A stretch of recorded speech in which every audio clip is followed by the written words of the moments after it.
authentic wheel spin. Did you catch that audio?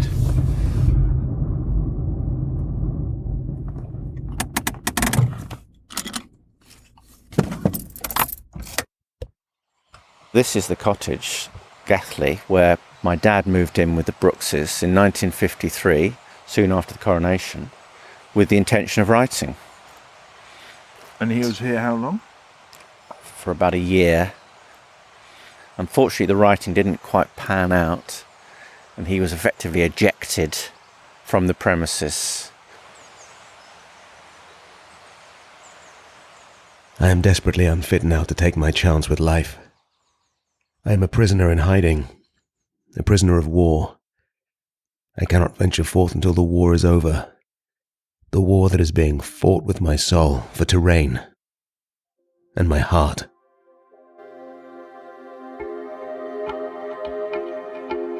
He really thought he ought to be able to have you if he wanted you. The year is whipping away, like the last foot of a cobra vanishing down a drainpipe. Something frightened him. I know there is nothing to hope for, that treachery is all that lies ahead. She stood on a grave, poured paraffin over herself and set herself on fire. You could make a whole novel out of it. It's the material of novels. It's very weird. It is that element of calculation in it that shames me and makes it murder. Hello, I'm Saul Wordsworth, author, musician, journalist, and son of former Fleet Street journalist Christopher Wordsworth, whose diaries are the subject of this podcast series. Aside from bundles of books and a wardrobe packed with ink-stained, cigarette-singed clothes, the diaries were all he left behind. Through them, I hope to better understand this mysterious, difficult but brilliant man. A man with a complex past, a novel in his head, and an unnamed event. That moment in Iraq. On his conscience.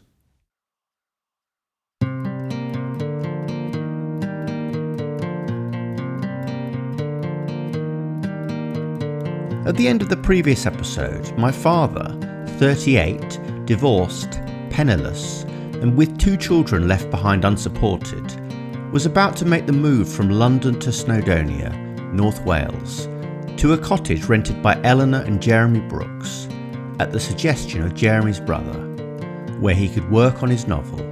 So there we were, landed with him. Eleanor was an aspiring artist, though she had her hands full with young children, and Jeremy a budding novelist and playwright.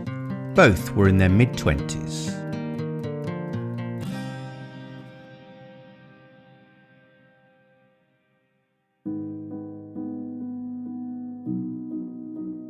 Growing up, I remember Eleanor and Jeremy Brooks. We attended a party at the very same remote cottage, Gethley, in the 1980s, a short but treacherous drive up from the village of Llanfrothen in what is known as the Croeser Valley. I recall vividly how beforehand my father told me these people had been good to him and for me to be on my best behaviour, which he would never normally do. Clearly, he didn't want me acting up in any way or coming over as a chip off the old block. He wanted them to see that he'd raised a child who, unlike him, could behave. I met Eleanor again back in 2007 when she was an 82-year-old widow and I was in the area on a fact-finding mission about my father. Having been given her number by my dad's friend Ivor, I found her initially unwilling to meet me, since she felt she would only have bad things to say about someone who, at the time, she regarded almost as an enemy. But in the end she relented, and we had a fascinating discussion, albeit captured on a fairly basic tape recorder. Well, exactly. If you don't do it now, we may all be dead.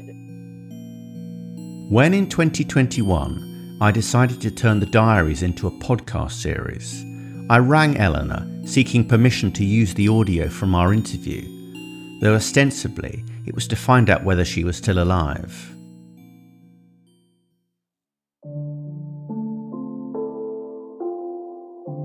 Somehow, it came as no surprise that after 2 rings, she answered, sharp as a tack. Though 97 and somewhat diminished, she is and remains a force of nature. I subsequently went up to re-interview her at Gethley, the same cottage my father had moved into nearly 70 years earlier, hoping for new material and also to secure better quality audio. Where appropriate, I shall blend the 2 interviews. We took it on, first of all, in 1953 on a 30-year lease. We didn't have a washing machine.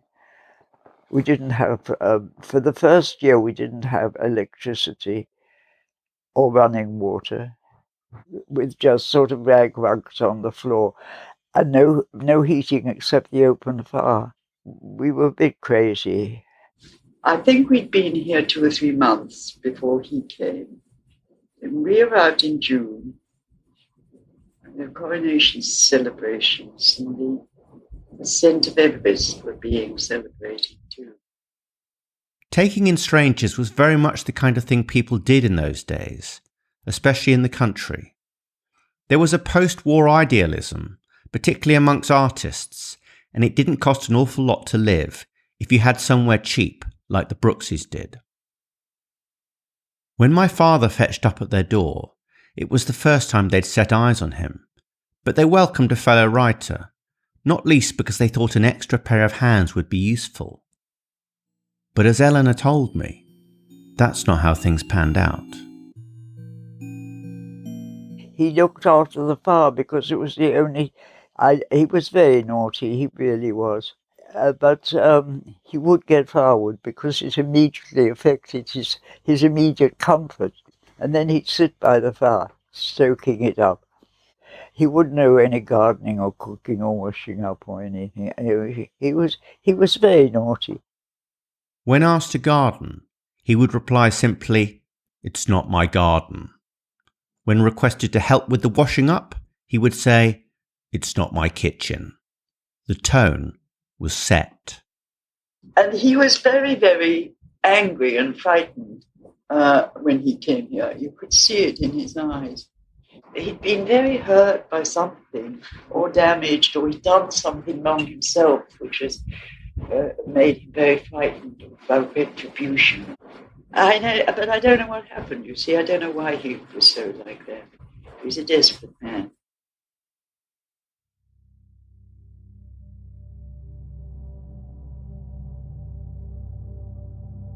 This despair, not black, but limitless. A violin on a refuse heap. A curlew's song in the mist. A child with cancer. It wells up uncontrollably at the oddest times, but it is with me all the while.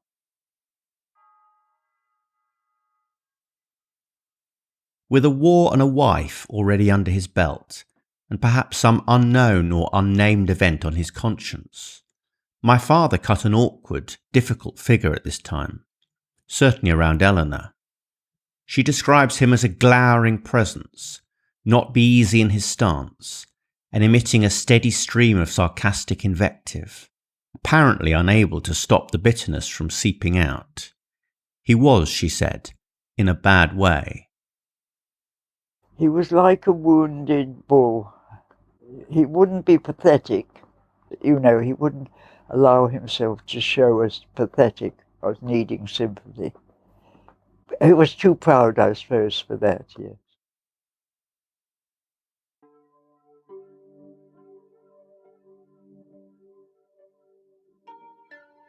It is undeniable that my life is a perfect bit of planning.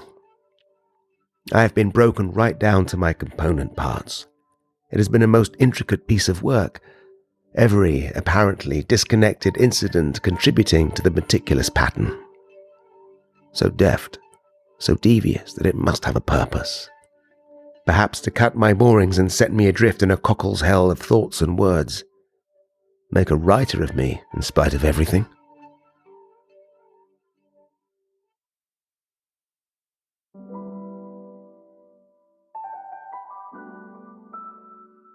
Which brings us neatly to the novel, his very reason for being there. With the matter of his survival resolved, at least for now, at a safe distance from his responsibilities, and with a haven in which to hunker down, here was a golden opportunity for my dad to put pen to paper and make good on his potential, or at least his assertion. But that is not what transpired. Instead, and having opted out of household chores, my father had time on his hands, lots of it. Some of this was spent reading, a constant no matter his circumstances, with books borrowed from the local library in Portmaddock. Every 2 weeks he would collect his national security from the Labour Exchange at Penrhyn-Dydreth, their patience tested by declaration of himself as a writer, for which there were, unsurprisingly, no jobs in the area. Evenings were passed at the Brondano Arms in the village, often with Jeremy, often on Jeremy's account. And with a trout stream running in front of the cottage, its gush audible when myself and producer Paul arrived at Eleanor's, the temptation proved too great. I was outraged, really, that Jeremy spent time and money on him. You know, that wasn't what I bargained for. Your money? My money, yeah. They also spent, Jeremy too, spent hours and hours and hours fishing, which wasn't very profitable because there aren't really any much to eat on the fish in the river here. Sometimes you get a fish about that long, brown trout, delicious, but when he ought to have been working, I thought, I didn't understand that writers have to spend a lot of time fishing or something equivalent.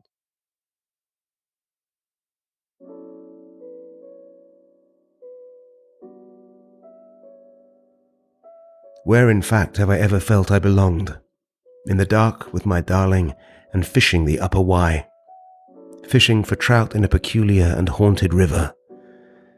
This awful self-consciousness. The womb and the grave, the only places safe from scrutiny and criticism. The hoarding of private moments. The feeling of security in hotels. Strange houses where toilet and bathroom are together. But it is true that the love of trout fishing has been almost as powerful a base to me as the love of women. There is more than a superficial analogy here. The playing of a fish can be compared to the delaying of sexual gratification, the prolongation of coitus. A quick summary. My dad was rude and discourteous to the lady of the house. He was not offering any rent or sharing the chores, nor was he writing. Furthermore, he was taking Jeremy away from his own writing and his family and taking his money. I think that's a full house, Dad. The Brookses had given him time to find his feet, but after a few months, when nothing had changed, they started voicing their understandable frustrations. Eleanor Brooks. I think Jeremy started to say, you know, you're not really writing, are you? And why don't you look for a job? So we went out to the pub, Jeremy and I went out to the pub, and Christopher stayed back and babysit. And when we got back from the pub, he'd left some papers on the table with handwriting on. And this was supposed to be his novel, or pages from his novel, which he'd sort of dropped or something like that. And I read a few pages of it, and it was just cliche nonsense. Carruthers strode out of the jungle and stuff like that. It was complete nonsense. I think he borrowed a book from the local library and just copied it out, probably made a few changes. Routine. The first lesson to any child should be the uses of routine. Proof that little done each day, however tedious and obdurate, amounts to something. The grammar and syntax of life that enables us to speak its language. I used to leave everything to the last moment. Look at me now. I have not even studied to survive, and I cannot overnight it, as it were. Revise life itself for tomorrow's test, as I used to my prep under the bedclothes with a torch. When I was growing up, my dad continued to leave everything to the last moment. One of his favourite phrases, "Procrastination is the thief of time," he would utter to me as a warning, though it felt more like he was saying it to himself. Yet he didn't heed his own advice, because once a month, without fail, he would find himself caught in his own essay crisis, one that dominated our entire household. It would coincide with his latest roundup for The Guardian, The Observer, or The Good Book Guide, and would manifest as a growing sense of panic. My dad speed reading his way through multiple proof copies for review in our sitting room, until, with the deadline fast approaching, he would disappear upstairs.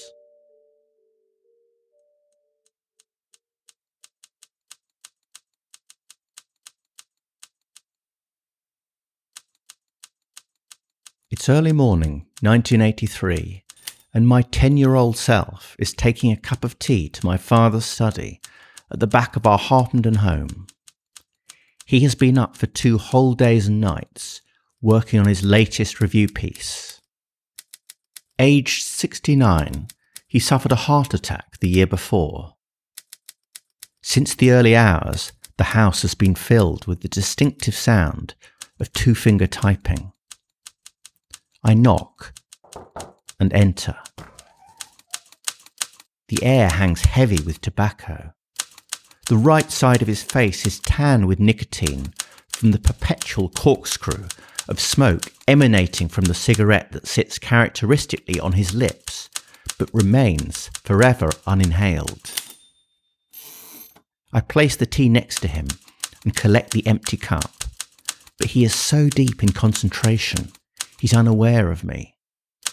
His shirt is stained and singed on the plateau where his hefty stomach catches, invariably, a full 3 inches of ash. I brush the ash from his belly and onto a floor thick with crumpled drafts before exiting. When, eventually, he is done, and the taxi arrives to courier his copy all the way to Fleet Street, he slumps downstairs, exhausted.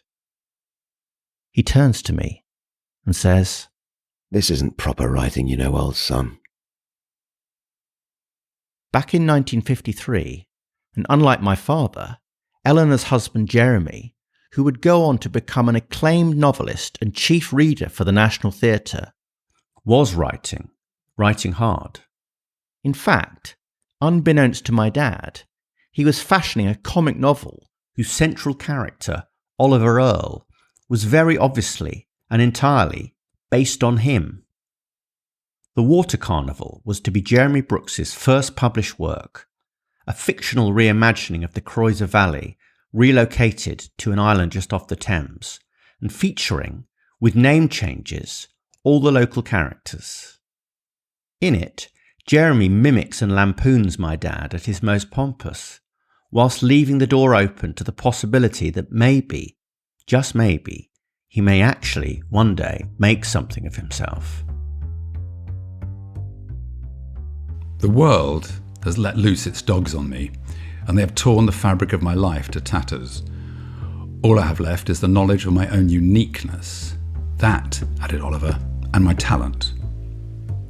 If you've really got a talent of some sort, George said, you're lucky. Most people haven't. It must be a great comfort to you. I don't think you quite understand, he said. Mine is no ordinary talent. I'm not one of your basket weavers or penny press scribblers. He burst into alarming laughter, and then was as suddenly grave again. I'm on the threshold, he said, of a work which I sincerely believe may change the whole course of 20th century literature.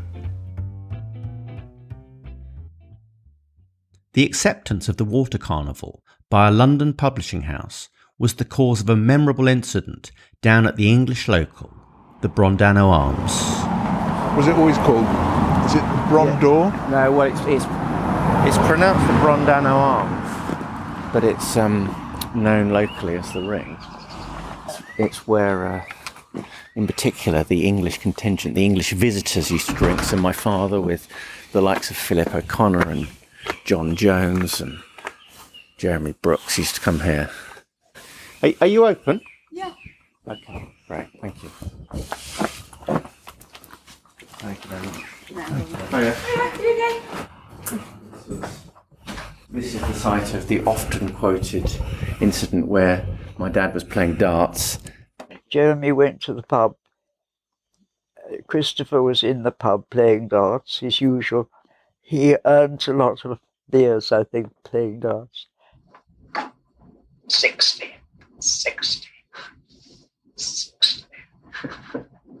Jeremy said, Christopher, they've taken my book. 60. Oh, where have they taken it? Christopher, they've taken my book. Where? Oh, yes, where have they taken it? My dad broke off from his darts and said, "Oh, really? Where?" I mean, that was a remark that was repeated, and everyone sort of revelled in it. I've heard it before from Have you? Ivor told it to me. And it encapsulates Dad It does, doesn't it? absolutely perfectly. The wit. But also the bitterness. He hasn't done it, someone else has done it. Yeah. Because all of this, it's all rather, it's very funny, but actually where does it leave him?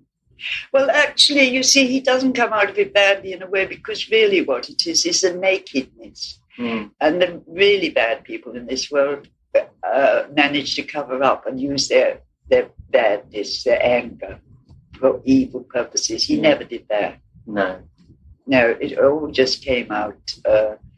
It's sort of almost childish. Mm. So there is a sort of innocence there. He was very funny. He was entertaining. Mm. He was unkind, but he was entertaining. If you weren't at the receiving end of his bitter remarks, was very amusing. Don't you ever feel he's a mystery man? Whispered Dickie. Those whiskers, the shabby old suit, and that terrific third programme voice, turning up here as if he owned the place.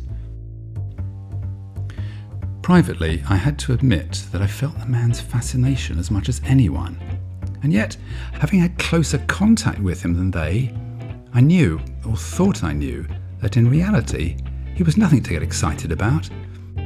The self-confident little sponger with a way of putting himself across so as to suspend people's critical faculties. But a little voice at the back of my mind whispered, perhaps he is a genius. Better be careful. You don't want to look silly later on.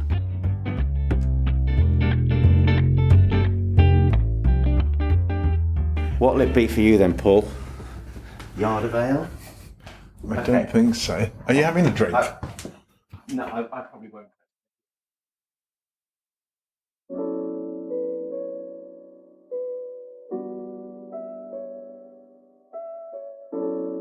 My father rarely let his guard down with the Brookses, and certainly not Eleanor. But one day, when he'd been lodging at Gethley for a few months, and the two of them found themselves alone in a car, he began to open up about his past, in particular his marriage. It was the complete idiocy on his part that he lost his first wife. He didn't write to her. For 3 years he was in India without leave, and he didn't write her a letter. I said, what the hell did you think? She would think, well, she knew I loved her. He was He was a foolish man. He was a foolish man, yes. He was probably damaged by other people to start with, The foolishness goes on.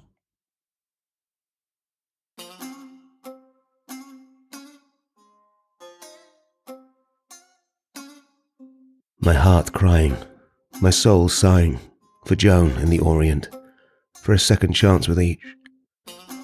I thought that both were to be part of my life forever, that I should repair remissions in good time. But because my loss of both was abrupt, inexplicable and unjust, I am constantly rummaging for something mislaid, like a man who has dropped his ignition key in a sump of oil and is groping with his arm up to the elbow.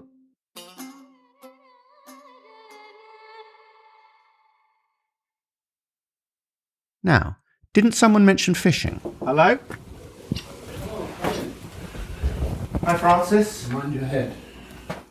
That's the voice of Francis Ullman, Eleanor's next-door neighbour, though round here next door means over the hillside, or on the other side of the valley, a 10-minute drive up and down rugged trails. He has been resident here since 1970, but would visit regularly as a child. Tea, coffee, wine, gin. I'm personally okay. I'd take a cup of tea, please. Francis is an interesting character in his own right, an observer of the valley for the last 50 years, and a font of local knowledge, someone who will come in handy in later episodes. I've been coming since I was a child, because my father got this place in 1951 when I was 8, and I absolutely fell in love with nature. I was receiving a posh education in London, but I've got a feral side to my personality, and I just love being in the countryside. And that's when you first encountered my father? That was when I first encountered your father, but I think I was only about 8 or 9 when I did. And he taught me to fish, which was very kind of him, because my father never, ever spent very much time with me. But I met your father, and he enjoyed having a little apprentice. He was not a threatening figure at all. He was, he just treated me as an ordinary individual. I don't think he didn't patronize me in any way. Took me seriously. And I was just another person who enjoyed teaching how to fish. My father was good with children. In fact, he would often gravitate towards them at social gatherings, probably because he himself was one, and because children are less judgmental, unaware of notions of past or reputation. Perhaps he simply wanted to give them something he himself missed out on as a child. Or maybe he was just making amends. It is important that I am clear in this. I act as though I am a person who thinks a vast amount of others. I am extravagantly obliging, quick to express sympathy, and now write regular replies to the few who write to me. If I cannot keep one of my dingy appointments, I never leave anyone in the air. I go to endless pains for children. But I am these things in a doomed, pathetic attempt to rescue my foundered reputation. My experiences have shattered out of me the ability to think of anyone but myself. Not in a cold, selfish, and therefore sensible way, but in the way a man in pain is dominated by it to the exclusion of everything. Is that quite true? Do I wince or not wince for others because for myself? I just remember him as being a decent, quiet, rumbling sort of man, a roly-poly figure. Subsequently, after he'd left this area, I used to read his rugby reviews for The Observer and realised he was an absolutely brilliant writer. I don't think he could write at length, but his reviews were just diamond sharp. They were absolutely beautiful. In sharp contrast to Francis's experience. Can you remember, Phillida, when you first encountered my dad? I remember very vividly, yes. That's the voice of Phillida Barlow, a major name in contemporary British art and a passing friend of my father's in the 1950s. I was lucky enough to visit her and her artist husband Fabian at their home in Finsbury Park just a few months prior to her death in March 2023, where she recounted to me their first terrifying visit to the Brondano Arms as budding young art students. We were not expecting the hostile atmosphere and this icy silence that fell when we came in. There was this extremely loud, raucous group in the corner. There was a very large man with an unruly beard. I know that the unruly bearded man ended up being Christopher. Anyway, it was a very boisterous evening and quite edgy, extremely edgy. And it eventually emerged that Fabian's father was Mervyn Peake. Mervyn Peake was author of the famous Gormenghast books, enough to trigger a jealousy in my dad that would manifest in the only way he knew how. And I think this unleashed a kind of vituperous comment from Christopher Wordsworth that was a little bit tricky to stomach, but the way he commanded through even his silence and his garrulous conversation, how he could command an entire room full of people was both extraordinarily entertaining but also terrifying, because you knew 1 foot wrong and you would get it in the neck. A huge presence and a huge character. That's how I remember him. In my mind, in my memory, he seemed almost like also like a big physical person as well. So it was like the whole deal. My dad was stocky, but definitely short. It's clear Phillida felt his presence as much as his stature, exacerbated no doubt by the beard and the brooding silence. For a modern-day comparison, think Logan Roy from Succession, in both appearance and temperament.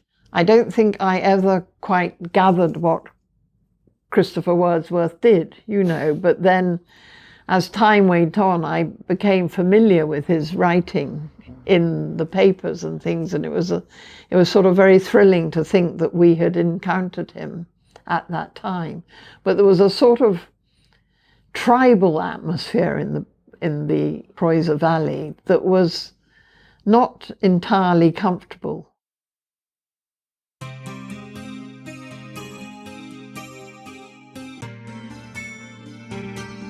It would be incorrect to suggest that my father wasn't writing at all while lodging with the Brookses. Though showing few signs of daily commitment to the task, an outline of a semi-autobiographical novel emerges around this time, one that would hold fairly firm for the next few years.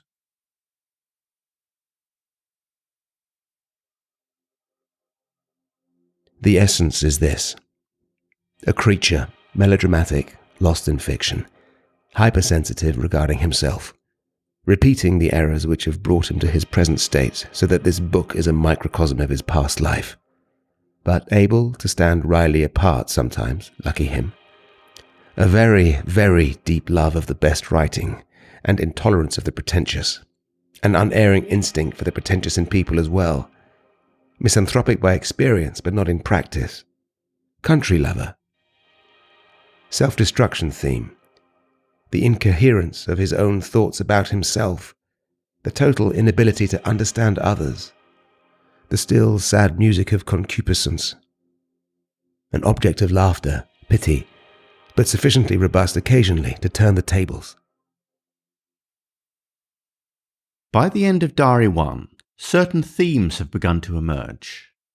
A resentment of his own father, a lamentation for wasted years and squandered talent, the loss of his lyrical powers, a ceaseless blame game trained on anyone but himself, deep confusion about other people and the world around him, perplexity at his own nature, desperation at the breakdown of his marriage, the agonies of writer's block. But in particular, there is one subject that my father comes back to time and time again, something I know nothing about, and which I cannot ignore.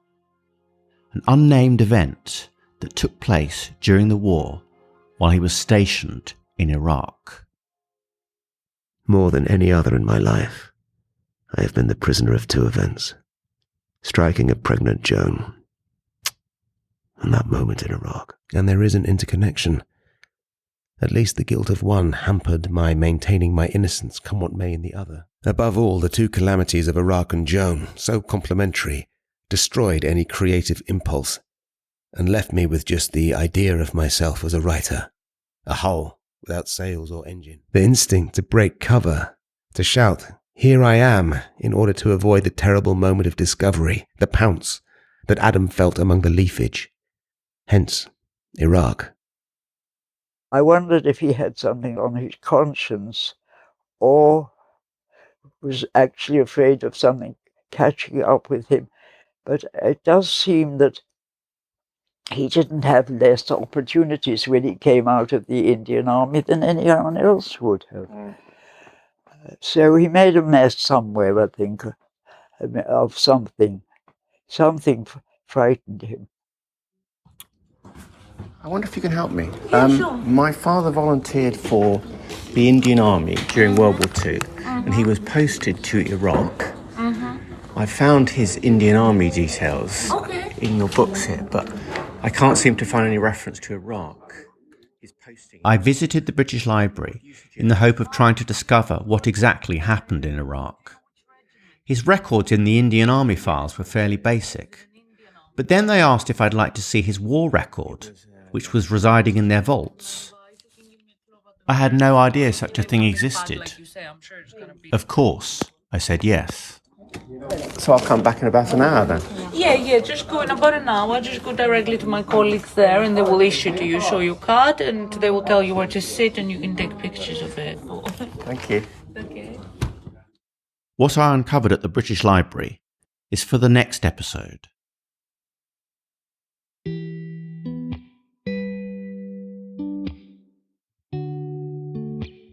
It does seem that between his arrival at Gethley as a near vagrant in the summer of 1953, when according to Eleanor he couldn't get any lower, and the following spring, my father had established a foothold in the local community and found friends, many of whom would remain so until his death. Despite a wicked tongue, thin skin and sporadic temper, there was great affection for him. He was unquestionably a rogue, but as the cliché rolls, a lovable one. To most.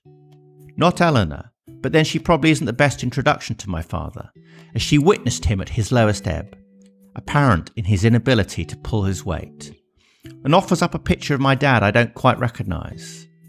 But as a man of secrets and numerous different sides and contradictions to his character, it is typical that he would present in different ways to different people, by turns bitter, unkind, generous, funny, ferocious, desperate, shy, loud, menacing, benign.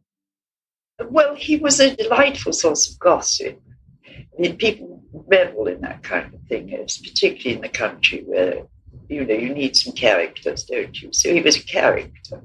And I suppose anybody who's a character has certain qualities that are admirable, even if he's a bad character. I mean, like not being afraid and being oneself. Yeah. Not hiding and being a hypocrite. He wasn't a hypocrite, you see. He may have been a bit of a con man, but he wasn't a hypocrite. He was never without a woman.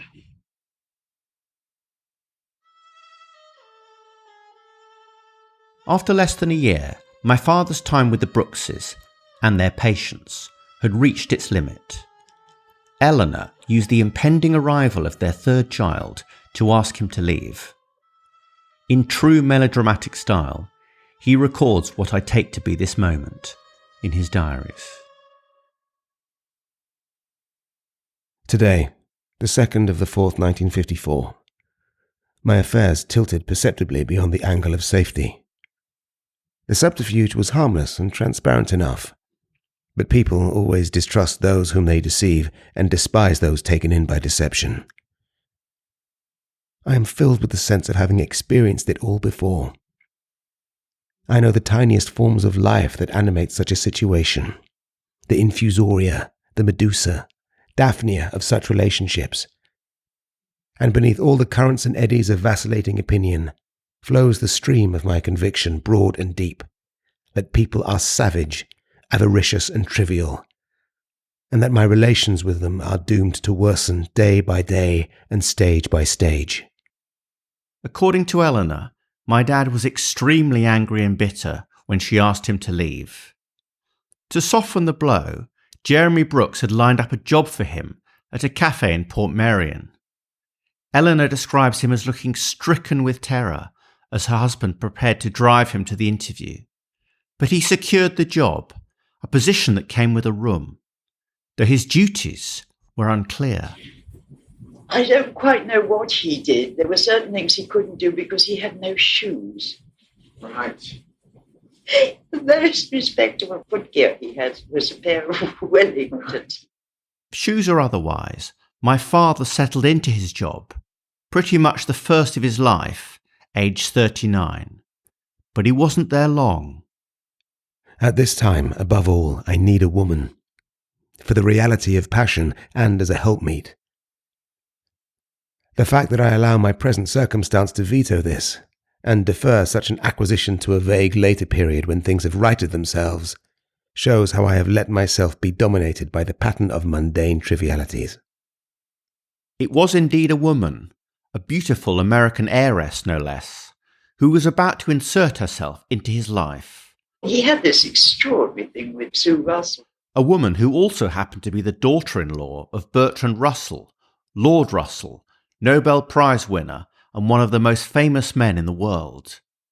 Their relationship would send shockwaves through the valley, knock my father further off course than he could possibly have imagined, and change everything. Next time on Devil in the Wilderness. I have a recollection he welled up with tears, because it is an enormously sad story. And they sat side by side on carved chairs, and John Russell gave her to Christopher. I'm collecting a copy of my father's war record. Can I see your card, please? Yeah. Anywhere beyond that pillar you're allowed to sit. The machete to cut my way out is not my pen, but between my thighs. We are in the antechamber of disaster.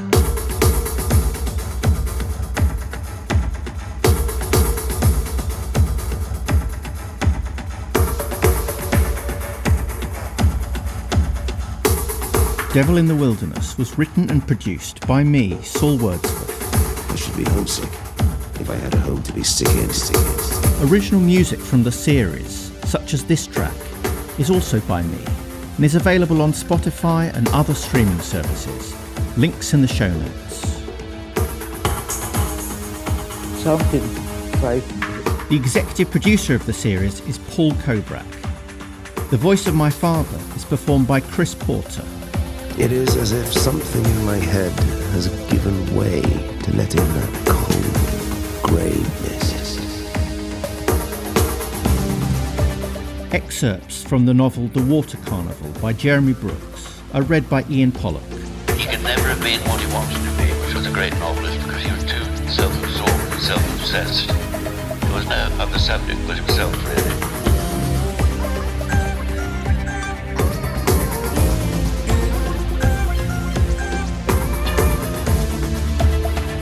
Time that was once the dog at my heels is now the wolf at my door.